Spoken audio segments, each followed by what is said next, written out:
Hello viewers, let's see how to save any audio video file during video editing to prevent accidental cut and to save time with quicker completion of the task. Now CapCut is open, so click create project, click import and select the file, click open. Now bring the files to timeline for editing. So right click and extract audio, and now it's done. So we simply click audio file and then we go up, click split sign. So video cuts, but the next time when we click it, we forget to highlight audio file, and when we click the cut sign, so above video is deleted accidentally.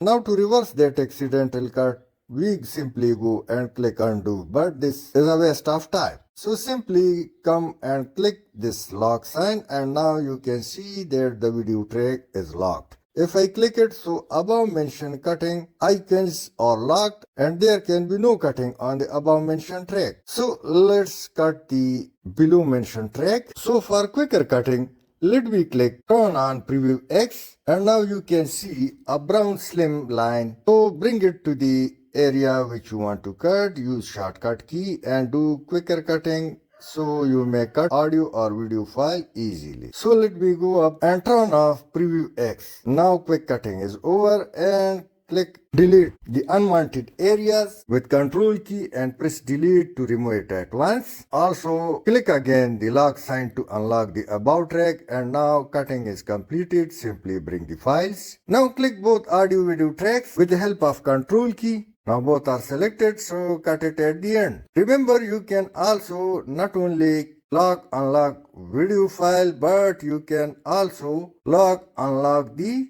audio files. In case of multiple videos, if I place it, so one or more file can be locked, and at the same time you can unlock it by clicking. Now it's done. Click export and give it a name export. So through this way you can unlock any track from accidental cut and completion of the task swiftly. Thanks for watching.